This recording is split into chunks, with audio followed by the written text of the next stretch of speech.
તો જય માતાજી ખેડૂત મિત્રો, આપણે આજે આવી ગયા છે રાયડાના શેઢે ઓટો મારવા। તો વિડીયોમાં જોડાત રહેજો, તમને રાયડાનો નજારો પણ બતાવીશું કે રાયડાનો કેવો વિકાસ કેવો છે એ પણ બતાવીશું, અને એક એ બતાવીશું કે આપણે રાયડાને વાયાને કેટલા દિવસ થયા એ પણ બતાવીશું। તો વિડીયોમાં જોડા લેજો।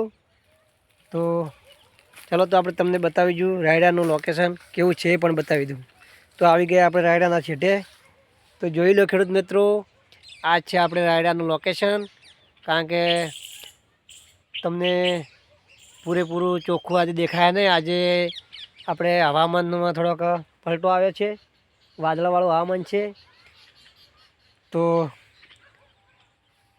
વિડીયોમાં જોડા દેજો। તો આ છે આપણે આમાં ફુવારાથી પાયેલું છે, અને આ છે આપણે બાજુમાં રાયડો પણ વાવેલો છે આ ભાગમાં, અને આ બાજુ પણ વાવેલો છે। તો આમાં ફુવારા છે, પછી બાજુમાં જે રાયડો છે એમાં ફુવારા નથી લગાવેલા, કારણ કે ચારાથી પાવા છે। અને આ છે આપણે ફુવારાવાળું રાયડું। તો ખેડૂત મિત્રો, તમને મારે એ પણ જણાવવું છે કે 2-3 વર્ષથી આપણને રાયડામાં ઉત્પાદન નહોતું મળતું, તે નહોતા વાવતા।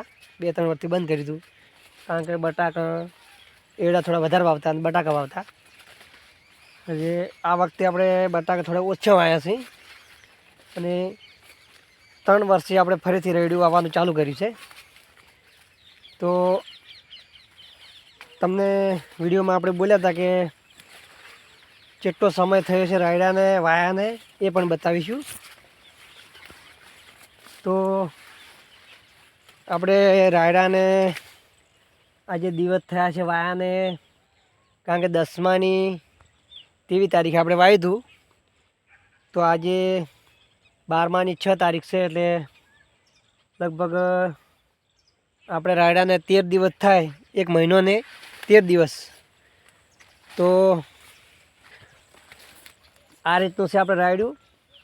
કારણ કે આમાં આપણે પહેલાં પાણીએ થોડું ખાતર યુરિયા આપ્યું હતું, બીજા પાણીએ ખાતર વગર પાયું હતું, ત્રીસરા પાણીએ ફરીથી યુરિયા થોડું આપ્યું છે, અને આજે 3 દિવસ થયા છે। તો આ રીતનું છે આપણું રાયડું।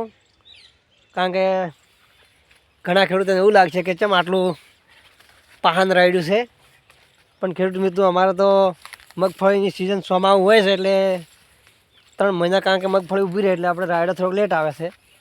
કારણ કે પહેલાંના ગંઢિયા આપણે હરાજામાં કે નોરતામાં વાવી દેતા, અને આપણે હવે આવે છે લગભગ દિવાળી ઉપર રાયડો, તો થોડોક લેટ રહે। તો હવામાન પાછળથી ઠંડી સારી રહે તો ઉત્પાદન સારું મળે છે, એટલે આપણે પણ આ વખતે મગફળી લઈને સીધો રાયડો વાવી દીધો છે। તો આ રીતનું છે આપણું રાયડું। તો જોઈ લો। તો કેવો લાગ્યો વિડીયો ખૂબ ગમે તો લાઈક પણ કરજો, આપણી ચેનલને સબસ્ક્રાઈબ કરજો, અને વિડીયો પૂરેપૂરો જોજો। તો જય માતાજી ખેડૂત મિત્રો।